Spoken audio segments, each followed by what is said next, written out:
জয়ের চেহারাটা আরেকটু ভালো হলে আমাদের জুটি বেশ জমে যেত। চিত্রনায়িকা শাবনূরের এমন একটি মন্তব্য নিজের ফেসবুক ওয়ালে শেয়ার করে জীবনধর্মী স্ট্যাটাস দিয়েছেন অভিনেতা উপস্থাপক শাহরিয়ার নাজিম জয়। ঘটনাটা গত বছরে প্রকাশিত একটি অনলাইন পোর্টালের নিউজকে ঘিরে। সেখানে উল্লেখ করা হয়, তানভীর তারেকের একটা শোয়ে আলোচনার এক পর্যায়ে উঠে আসে শাহরিয়ার নাজিম জয়ের সঙ্গে শাবনূর ২-৩টি সিনেমা থাকলেও জুটি হিসেবে ততটা আকর্ষণ জাগাতে পারেনি। সেই প্রসঙ্গে শাবনূর বলেছিলেন, জয়ের চেহারাটা আরও একটু ভালো হলেই আমাদের জুটিটা জমে যেত।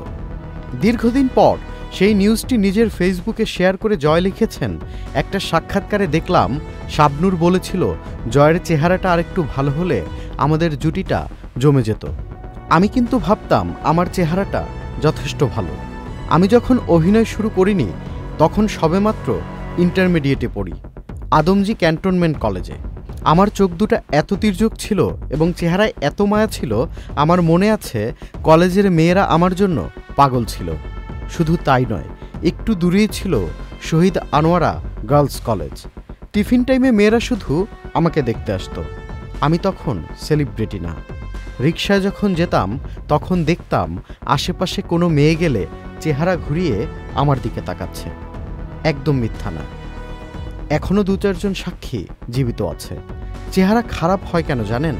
জীবন যুদ্ধে ২৫০টিরও বেশি ডিজাইন অপশন নিয়ে ওয়ালটন স্মার্ট ফ্রিজ, বোঝে আপনার প্রয়োজন।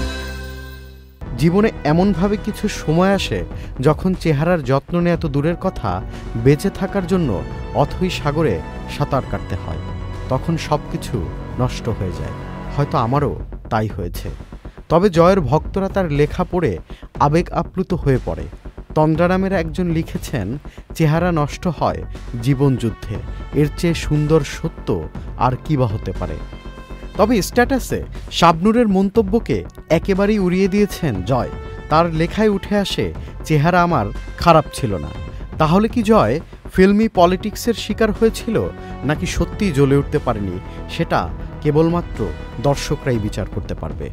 নাকি পুরো ব্যাপারটাই ইস্যুবয় খ্যাত জয় ওটিটিতে নতুন কাজ আসার বিষয়টিকে সামনে আনতে বন্ধু শাবনূরের পুরনো কথাকে টেনে আনলেন? সেটা নিয়ে কিন্তু প্রশ্ন থেকেই যায়। কারণ গুটি দিয়ে বাজিমাতের পর দীর্ঘ সময় ওটিটিতে কিন্তু জয়ের একটি গ্যাপ ছিল। তবে সামনে 2টি কাজ আসছে ওটিটিতে, এমনটাই কিন্তু লেখায় নিশ্চিত করেছিলেন তিনি। তাহলে কি শাবনূরের সাথে এই বিষয় টেনে আনার মূল উদ্দেশ্য কি কাজের জানান দেয়া, নাকি সত্যিই তিনি শাবনূরের কথায় কষ্ট পেয়েছেন? Tanvir Limon, channel I.